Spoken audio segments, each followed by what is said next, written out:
Mount escapes.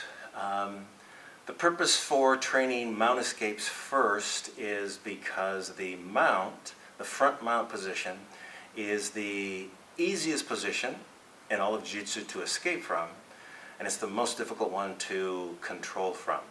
So to give you an advantage at first, let's start out with some of the easier escapes before we actually get to the more complicated escapes like passing the guard and escaping the side mount. Also, we focus on mount escapes, specifically the bridge and roll escapes at first, because not so much that they're a fighting technique, but it's more of a training method designed to develop your mind for attention to detail, and many other reasons which I will write about in another section. Let's go ahead and take a look at our first technique, the bridge and roll. Ashley, please, can I borrow you? On your back, please. So, when your partner mounts on top of you, I want you to take your left hand and put the base of your thumb at the bend of their elbow, so your palm faces the ceiling. Then you're going to put your second hand on top and you're going to grab all four fingers and the thumb. Then I want you to squeeze your elbows together and then pull your left thumb down towards your belly button. This is what will bend their arm. Okay, again please. So left hand into position first, right hand into position second. You have your grip, squeeze your elbows together, pull your left thumb down by your belly button and get the arm to bend. Now your right hand is going to grab a hold of their wrist. Your left hand, and you're going to grab a hold of it with no thumb. Believe it or not, the thumb actually weakens your grip most of the time. The left hand is going to grab a hold of the cloth behind the elbow, a little bit lower, please. This is how you trap the arm. Let me pause for a second. I say this because I see many, same thing please, they pull the arm down and they believe that the arm is trapped. They trap the foot and then they go to bridge and roll, and sometimes their partner puts their hands out.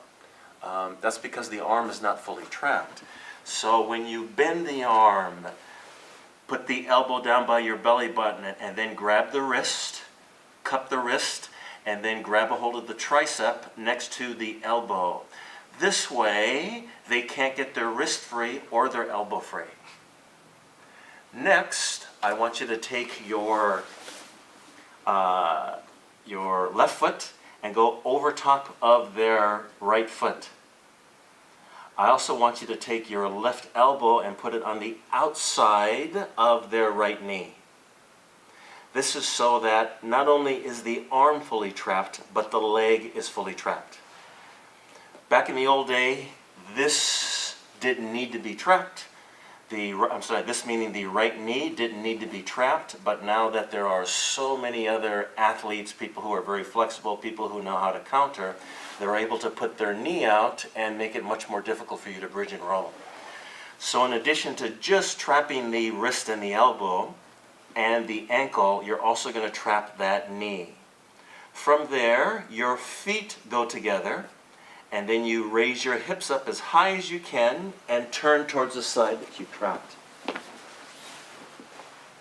Again, please. Another important point, get in the habit of putting your feet close to each other rather than having your feet apart. Let me show you why. Let's try this way, please.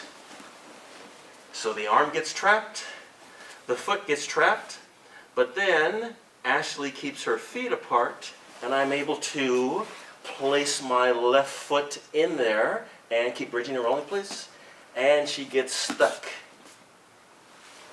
To make it difficult, not impossible, difficult for that foot to go in there, you put your feet together, almost as though your feet form a sandwich with my foot.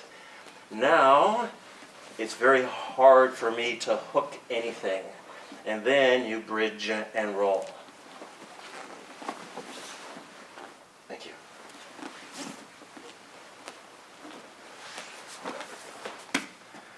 A lot of details, but important details, because the big picture is I truly want you to develop a game that's built on leverage, not 85, 90% athleticism and only 5 or 10%, or excuse me, 10 or 15% leverage.